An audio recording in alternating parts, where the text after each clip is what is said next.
Before we get into this, go ahead and subscribe to the Prepper Historian and, share this with someone who still thinks modern agriculture invented soil recovery. What you're about to hear isn't gardening folklore.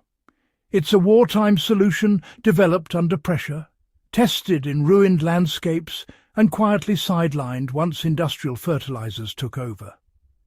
During World War II, nations faced bombed-out farmland, nutrient-depleted fields, and supply chains cut off from synthetic inputs. Out of necessity came a liquid soil revival method that restored biological life fast, without commercial fertilizer. It worked, it scaled, and then it was buried under the post-war chemical boom. Today, we're going to unpack what it was, how it functioned, and how you can apply the same principles now. The crisis of soil during wartime forced innovation, not convenience. By the early 1940s, Europe and parts of Asia were facing severe agricultural strain. Fields had been overworked for decades. Explosions compacted soil. Fuel shortages limited mechanization. Synthetic nitrogen, which had been produced through the Haber-Bosch process, was diverted heavily toward explosives manufacturing. Farmers needed yields without access to industrial fertilizers. The answer was not a new chemical powder. It was biological acceleration. Several wartime agricultural programs, particularly in Britain, Germany and Japan, leaned heavily into media group, wartime agricultural workers preparing liquid compost extracts, vintage photos of fermented plant solutions in glass containers, stock distribute equally, liquid compost extracts, fermented plant solutions, and microbial slurries derived from manure and forest soil. These were not random mixtures. They were controlled ferments designed to multiply beneficial bacteria and fungi, then applied in diluted liquid form to exhausted fields. Instead of feeding the plant directly, they fed the soil ecosystem. The liquid was essentially a concentrated microbial catalyst. At its core, the World War II soil revival liquid was a brewed extract. Farmers steeped high-quality compost, leaf mould, animal manure, and sometimes molasses or grain wash in aerated or semi-anaerobic conditions. The goal was rapid microbial multiplication. Within days, the liquid teemed with bacteria, protozoa, and fungal fragments. When applied to soil, even degraded soil, this microbial surge jump-started decomposition of organic residues already present. Locked nutrients were mineralized. Soil structure improved as fungal hyphae began binding particles together. Water retention increased. The key is this. Most dead soil is not devoid of nutrients. It is biologically inactive. The wartime liquid restored life first. Fertility followed. Modern soil science confirms what those wartime agronomists observed in practice. Microbial biomass drives nutrient cycling. Without it, even nitrogen-rich soil underperforms. Why did post-war industrial agriculture push this method aside?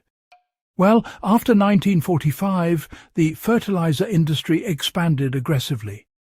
Ammonium nitrate plants shifted from explosives to agriculture, and phosphate mining scaled up. There was also a political dimension.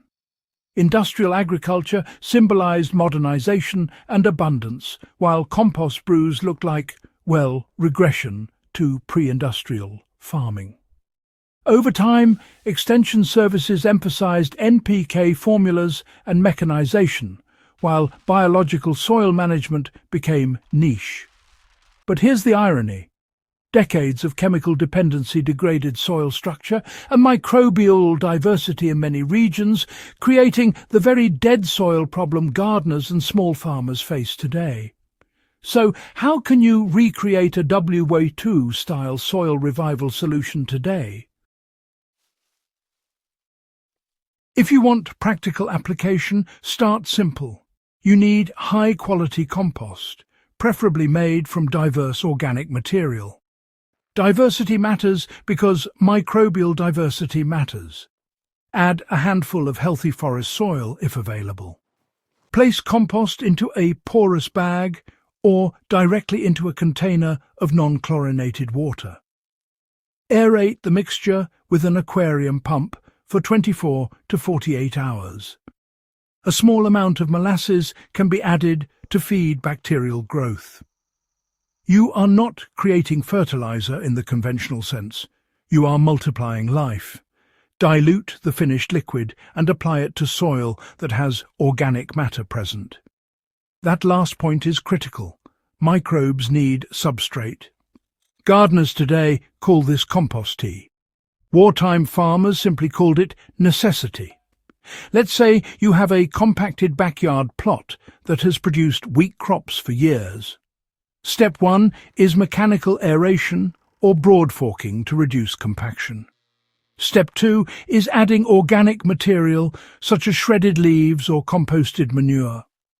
Step 3 is applying your microbial liquid evenly across the surface and lightly watering it in. Within weeks, you should see improved tilth. Earthworm activity often increases. Crops planted afterward may show stronger early growth without synthetic fertilizer. This is not magic. It is biological activation. The true value of this buried method isn't just the liquid itself, it's the mindset. Wartime agriculture had to work with local resources. It had to regenerate rather than extract. Understanding microbial activation gives you independence from industrial dependency. It also aligns with what long-term soil studies now show. This isn't about romanticizing the 1940s. It's about recognizing that pressure produces innovation. The WWII soil revival liquids were early expressions of what we now call regenerative agriculture. As serious students of history, you know the pattern. Techniques born in crisis often disappear in times of abundance. If you found this valuable, subscribe to The Prepper Historian and share this with someone serious about resilience and historical truth. The past is not just a record, it's a manual.